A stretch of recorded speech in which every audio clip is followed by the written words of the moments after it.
What's going on YouTube? We're going to go over all of the runners that you're going to be able to play with in Marathon on day one. There's things that I still am trying to learn about all these stuff, so we're probably going to learn together today. All of these infographics you see are from blueberries.gg, made by Rocket Biscuits. So definitely want to make sure I say thanks to them because infographics are really cool looking that we're going to be using.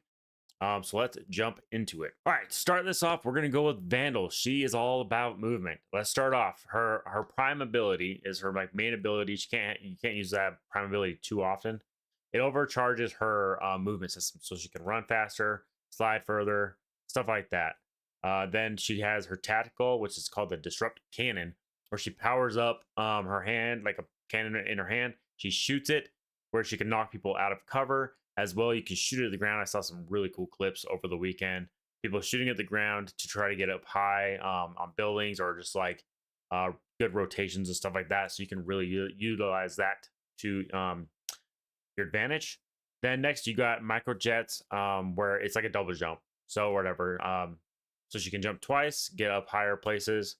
Then a power slide, she slides further than any of the other characters, runners that you can play. Then you got cores. These are like the main cores that are gonna be for her. Starting off her microjet efficiency package, it will give her an extra jump. So instead of double jump, it'll be a triple jump. Her adrenal core, while amplified, your movement abilities generate even less heat.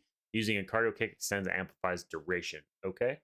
And then her deluxe mechanized holsters, you power slide reloads your ballistic weapons from reserves and recharges a portion of your bolt weapon's current battery. Okay, interesting, cool. Tag enhanced disrupt cannon deals additional damage and pings targets caught in the blast. Oh, that's dope. Next we got triage. He is your healer. He is like definitely important, especially in the early game when you don't have a whole lot of heals and stuff like that. Let's go over him.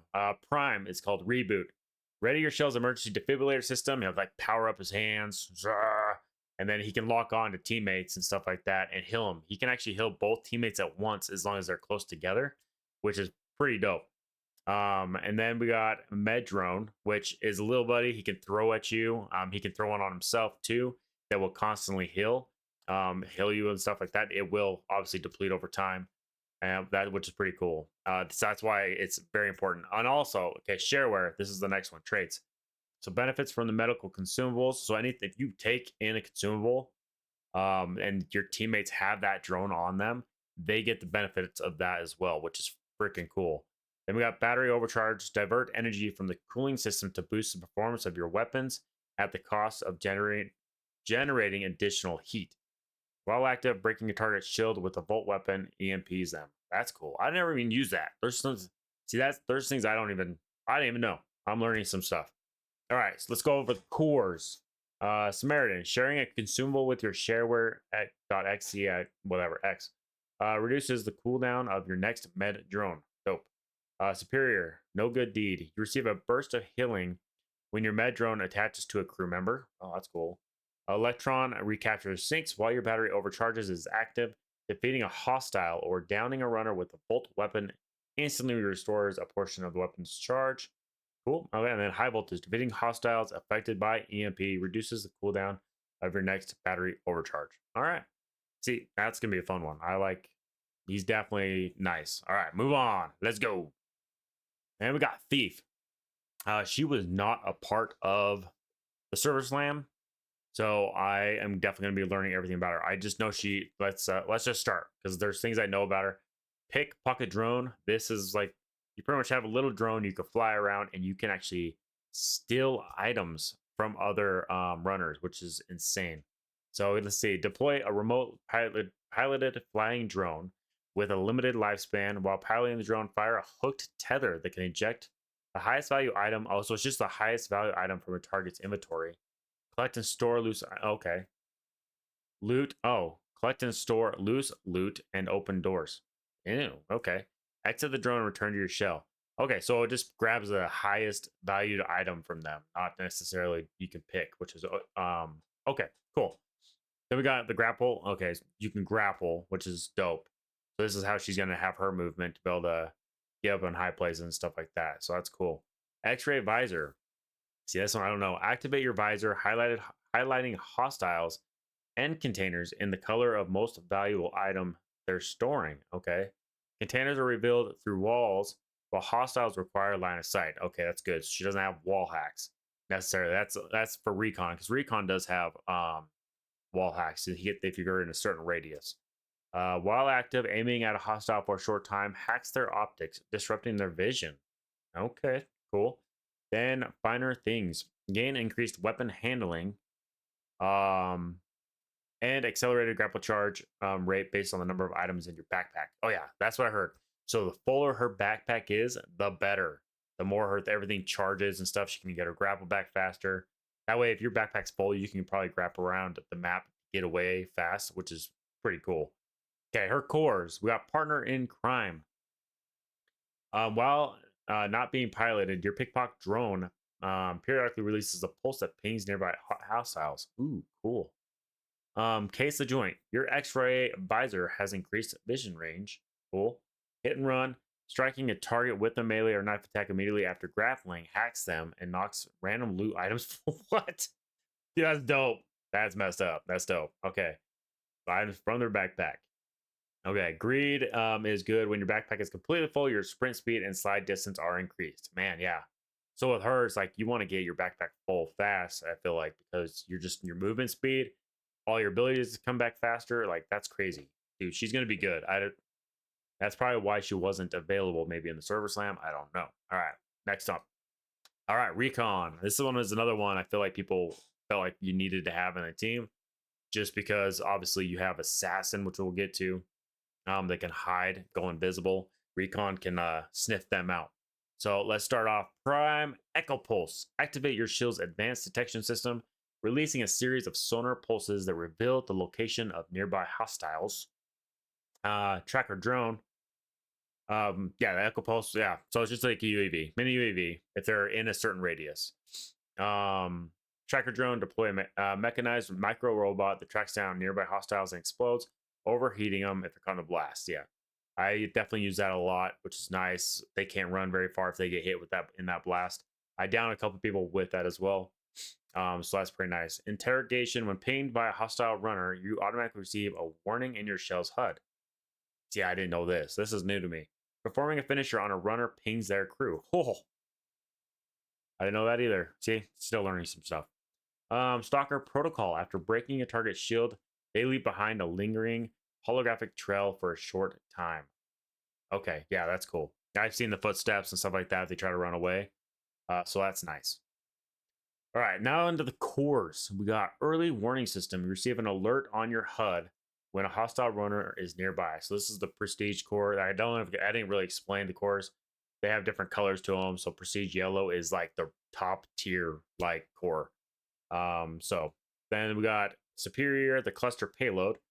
Your tracker drone detonates in shrapnel submunitions that explodes on impact, dealing additional damage. Okay, cool. All right. On the trail left behind the Stalker protocol lasts much longer. Defeating hostiles affected by your Stalker protocol reduces your generated heat. Nice. All right, hot pursuit. Your tracker drone travels faster and further before automatically detonating. Nice. All right, some pretty solid stuff. Now we got Destroyer. This guy I like can be really good. You have to play with him and stuff, but he had let's go over his stuff. He's definitely your get in, and it's kind of like protector or stuff with his shield. So all right, search and destroy is prime. Activate your shoulder mounted missile pods. All right, yeah, this one, you actually activate it and you'll see your screen. When you get enemies in sight and you start to shoot them, it will lock on missiles. So you get some extra damage to drop people, which is pretty crazy once you do it. Immobilizing and dealing damage upon impact. It's really good. Riot Barricade. Toggle an energy barricade that blocks incoming damage, draining tactical abilities over time. Taking damage drains additional energy. Yeah, so it's just a big frontal shield he holds up and stuff like that. If you're caught out in the open, he can kind of protect your teammates and stuff from getting shot. So pretty nice. And then we got the thrusters. So this one, yeah, this one is your movement. You can thrust side to side, forward, quick, and stuff. Activate while airborne to fire boosters that thrust you in a direction you are moving. Tactical sprint. Double press sprint to move faster, the cost of generating additional heat. So you can move into a fight really, really fast with this guy. And you use your shield and stuff like that. If you feel like, you need to get back out of there, right? The Prestige Core Impact Siphons. I know how to talk. Incoming damage dealt to your riot barricade is returned to you as shield energy, which is dope. It's really good.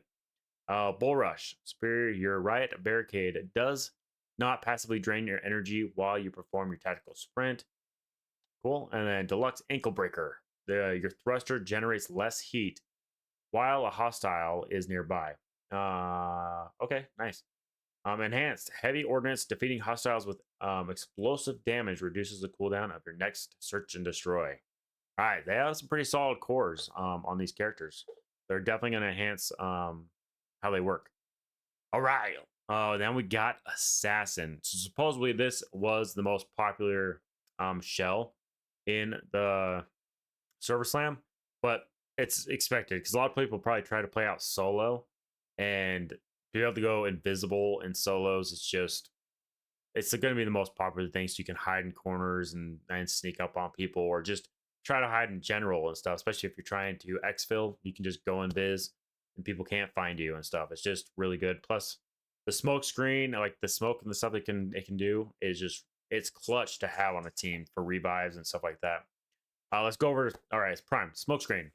Throw a smoke disc that emits a line of smoke in front of you, disrupting the optics of those who step outside, which also makes him go invisible. I think we'll talk. Active camo. Activate your shield's camouflage system, pulling a shroud of invisibility over yourself. Performing offensive actions, taking damage and using abilities and consuming briefly disrupts your. And yeah, so if you start to shoot, try to heal somebody, that's the one people didn't realize. You cannot heal your teammate.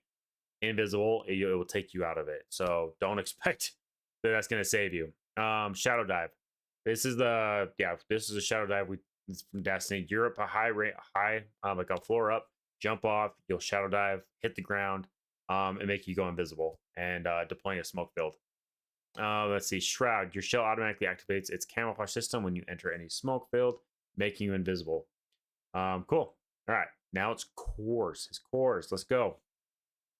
Shadow Strike. Your melee and knife attacks deal increased damage when attacking from invisible. Oh, dude. I feel like I ran into somebody that had that. Probably not, but I feel like it does it anyways. You come out of invisibility and they just like their melee is strong. All right. Gorilla. Your active camo and shadow dive recharge more quickly while in smoke. Cool. Patience. While stationary, your invisibility timer is paused at the cost of generating heat. Dang. So it could let you be more invisible longer. Okay. Breathing space. Your shroud increases your weapons reload speed while in any smoke field. All right, last but not least, this is Rook. He is just your free loadout character, I guess you can say. If you don't want to risk anything in your vault and in your stash or whatever, you go out with this. He has a preset build. He's pretty cool because he looks like a robot from the USC, and so he can blend in to the robots, as well as he can actually take them over for like 10 seconds, just so, or I can't remember how long it is. But he can blend in and get in to just loot and get out. That's the whole point of a Rook, is to sneak around. You get put into trios. You don't get put into solos. You just go into trios. So the risk is high. You go in, try to loot around, try to get the scraps and get out. I had a lot of fun with Rook. I think Rook is actually you're gonna have a lot of clips with Rook going against 1v3s. I already have. The Server Slam popped out a lot. So well, let me know what you think. Let me know what shell you plan on playing first. I think I might try Thief. And maybe even I don't know. I'm gonna play them all, of course. Depending on just what my team is playing, obviously it's good to have a good balance. So if we don't have a healer, I'll probably be playing triage. If we don't have a recon, I'll probably play recon. But definitely gonna be bouncing around these. I'm excited to jump in. And last but not least, please like and subscribe if you like the video and you want more content. I'm going to be putting out more videos as much as I can. So I appreciate you being here. You have a good day.